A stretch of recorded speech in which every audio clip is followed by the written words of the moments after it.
places you go in the world, you'll find some kind of curry. So today I'm going to make for you a butterbean curry.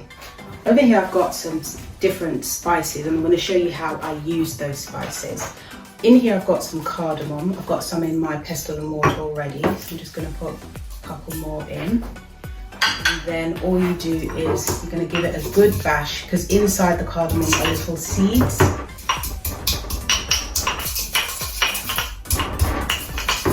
And then you're basically going to take out the shells, and what we need is the bit inside.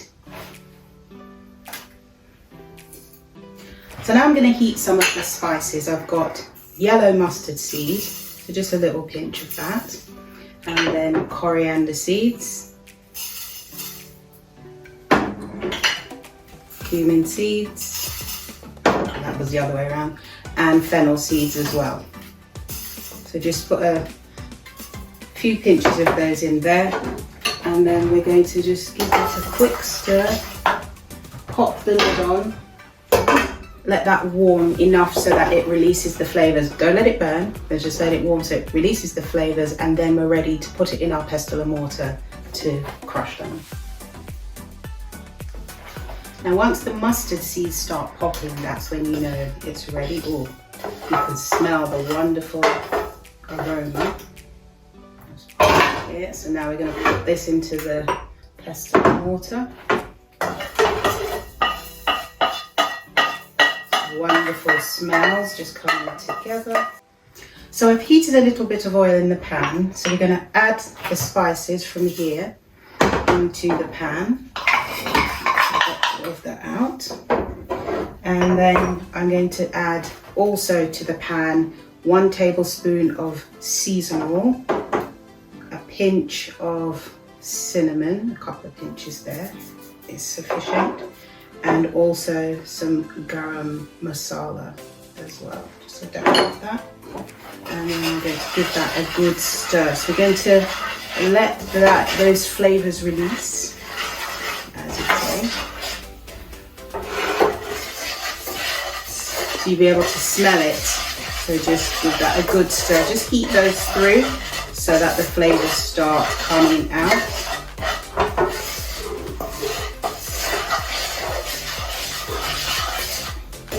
Because it smells wonderful. So this is really great for the base.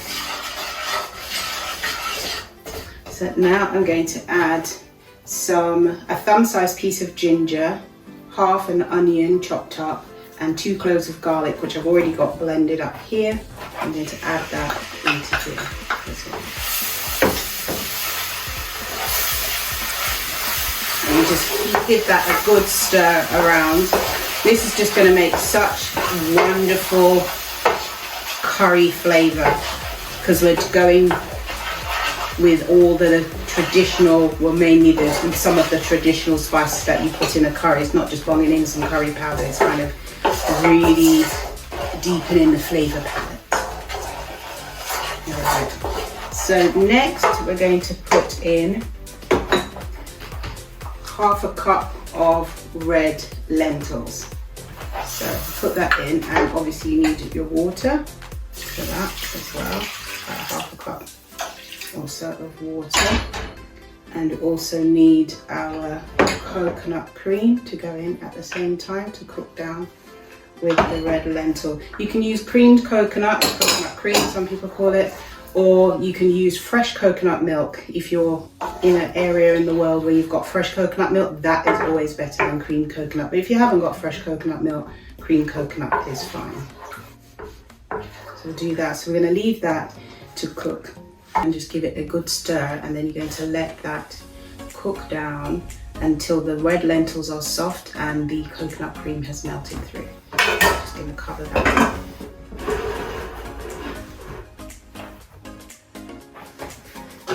So while the red lentils are cooking, I'm going to make some garlic naan bread. So I've got some melted butter, vegan butter in here already. So I'm just going to leave that. And then I'm going to grate half a clove of garlic into the melted butter. So just give it a quick, just half is all you need really, because garlic has obviously a nice strong flavour. Scrape it all off like so. And these are so quick and easy to make, really quick. So then once the butter's melted, then you need to leave it for another minute so that the flavour of the garlic combines into the butter, because then we're going to use this when we're making our garlic naans. We're going to paint it onto the top, brush it rather onto the top. In the bowl I already have 200 grams of self-raising flour, and to that I'm going to add 200 grams of plain vegan yogurt. So I'll just put that in here, give that a stir because we're going to use this to make a dough. So give that a good stir until it starts to come together into a dough, like you can see now. See, it comes together quite quickly. And then we're going to knead that for about 3 to 4 minutes. Once we've kneaded it for 3 to 4 minutes, I'm going to divide it into 4 pieces and then roll them out.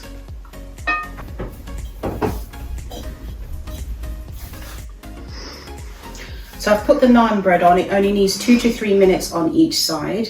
But with regards to our butter bean curry, I've put the curry powder in earlier, and now I'm just adding the butter beans. I'm going to just give that a quick stir. Smells really lovely. I can smell all of it coming together. It's so tasty. It's going to be amazing.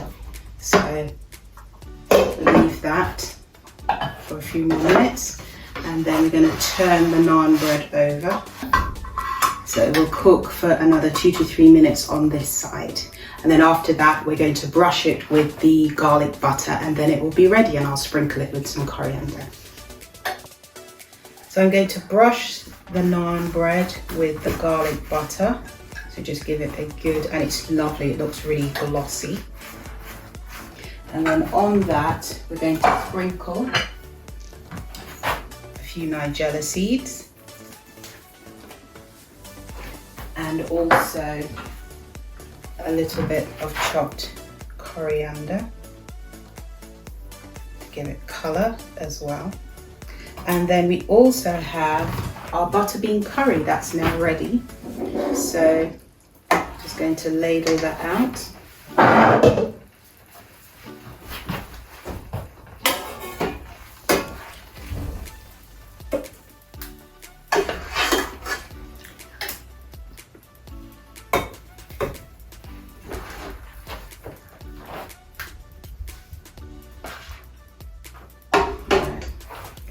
Yeah, and there we have our butter bean curry with garlic bread naan.